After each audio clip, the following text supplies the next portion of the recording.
The topic today is, are you destined to deal? And I'm going to talk about what it's like to work as a lawyer or an investment banker on transactions, corporate transactions. And I'm going to split the talk into two parts. Mainly the second part, I'll spend a little bit of time on why it's exciting to work on transactions, why it's exciting to do deals. And then the second part will be on the skills that I think are necessary to do this job well. So first part, why I think it's exciting to work on transactions. There are three reasons, I think. The first is what you're working on is important. You're hired by the CEO of a company to advise them on taking the company public, or on selling the company, or on buying another company, or merging their company with another company. That is by definition very important to the CEO. It's probably the most important matter the CEO has ever come across professionally. So it's important. And secondly, you can help. You're being hired because you have some expertise, because you know something that the CEO doesn't know or doesn't have. He does not have the expertise that you have. So I think it's exciting because it's important and because you can make a difference. The second reason I think the job is exciting is because it's dynamic. Every deal is different. Even within a deal, the deal changes. It morphs over time as the deal progresses. So when you work on a transaction, you're constantly confronted with new challenges, with new issues. And then from deal to deal, they're entirely different. The people are different. The companies are different, so it never gets old. It never gets boring. I think that's fun. So it's exciting because it's dynamic. Every transaction is different. That's atypical for jobs. Typically, a job becomes somewhat routine over time and can become somewhat boring.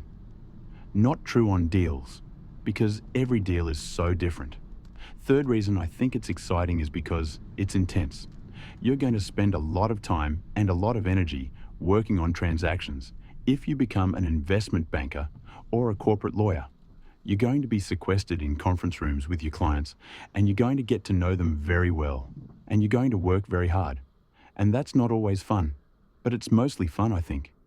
And in hindsight, when you look back on it, you'll appreciate that it's fun, but it's exciting because it's so intense. So I think the job is exciting because it's important. What you're working on is important, and you can make a difference because it's dynamic.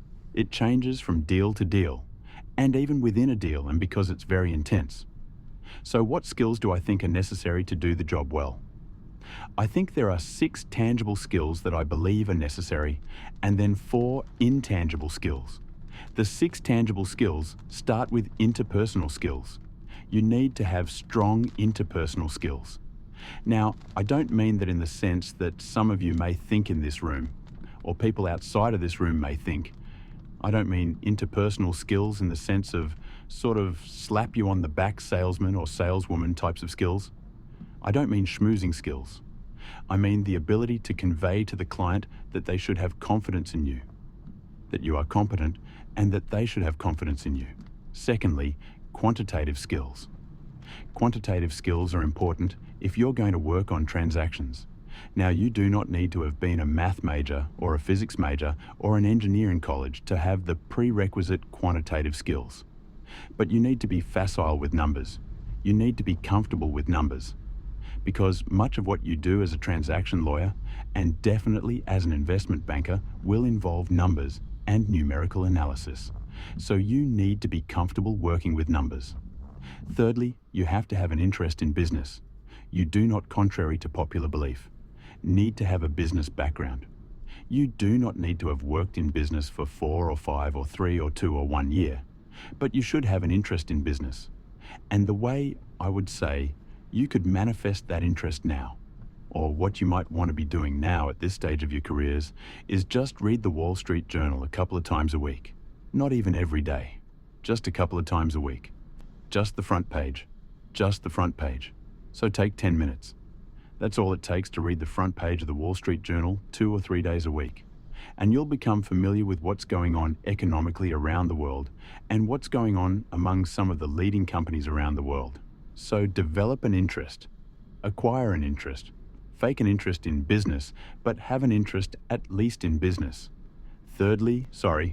Fourthly, You need to be discreet. You will be entrusted with confidential information that's very, very valuable.